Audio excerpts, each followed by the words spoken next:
সপ্তাহের শুরুতেই সকাল সকাল প্রচারে বেরিয়ে পড়লেন দিলীপ ঘোষ।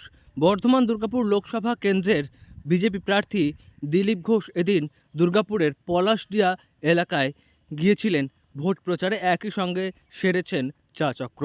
আবার সকালবেলায় প্রচারে বেরিয়ে সবজির দোকানেও যেতে দেখা গিয়েছে তাকে। আর প্রচারে বেরিয়ে এদিন সংবাদ মাধ্যমের মুখোমুখি হয়ে বিজেপি প্রার্থী দিলীপ ঘোষ ব্যাপক চিন্তা প্রকাশ করেছেন। তার গলায় চিন্তার ফুটে উঠেছে উত্তরবঙ্গে তাণ্ডব প্রসঙ্গে। ভোট ওদিক থেকে শুরু হচ্ছে, বিজেপির ঝড় শুরু হয়ে গেছে, তাতে লন্ডভন্ড হয়ে যাচ্ছে। দেখুন, এই সময় কালবৈশাখী হয় স্বাভাবিক, এটা কিন্তু উত্তরবাংলায় এই ধরনের কালবৈশাখী আমরা প্রথম দেখলাম, আর খুব ভয়ঙ্করই হয়েছে। আশা করবো বহু হতাহত হয়েছেন, মারাও গেছেন। আমার মনে হয় আবহাওয়া এবারে এত খারাপ চলছে, ডিসেম্বর মাস থেকে দেখছি প্রতি 10 দিন অন্তর বৃষ্টি হচ্ছে, আবহাওয়া শরীরও খারাপ হচ্ছে। তো প্রাকৃতিক দুর্যোগ, সরকারের দায়িত্ব সাধারণ মানুষের সঙ্গে দাঁড়ানো, আমাদের পার্টির লোকেরাও পুরো চেষ্টা করছেন।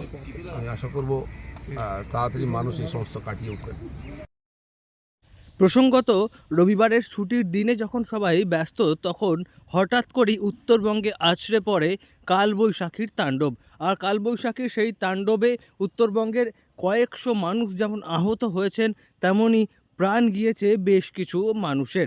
এবং এই ঘটনা প্রসঙ্গেই ব্যাপক চিন্তা প্রকাশ করেছেন বিজেপি নেতা দিলীপ ঘোষ। তিনি বলছেন যে এই ধরনের প্রাকৃতিক দুর্যোগ, এখানে কারোর কিছু করার নেই, তবে প্রশাসনের উচিত তাদের পাশে গিয়ে দাঁড়ানো।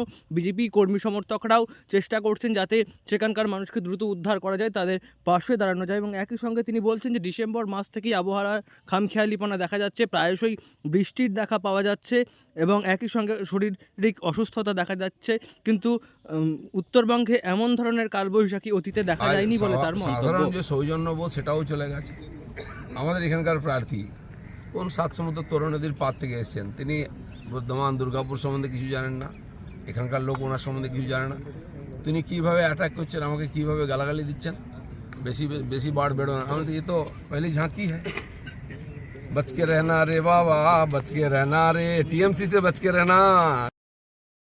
তাছাড়াও এদিন দিলীপ ঘোষ যখন দুর্গাপুরের পলাশডিহা এলাকায় প্রচার করতে গিয়েছিলেন, তখন তাকে কাছে পেয়ে স্থানীয় কিছু মানুষজন অভিযোগ জানিয়েছেন।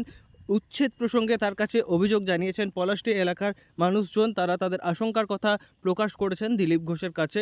অন্যদিকে এদিন দুর্গাপুরে প্রচারে বেরিয়ে দিলীপ ঘোষের মুখে শোনা গিয়েছে হিন্দি ছায়াছবির একটি গান, যে গান দিলীপবাবুর মুখে শুনে প্রচারে উপস্থিত সকলেই রীতিমতো অবাক হয়েছেন। দুর্গাপুর থেকে নয়ন ঘোষের রিপোর্ট, লোকাল 18।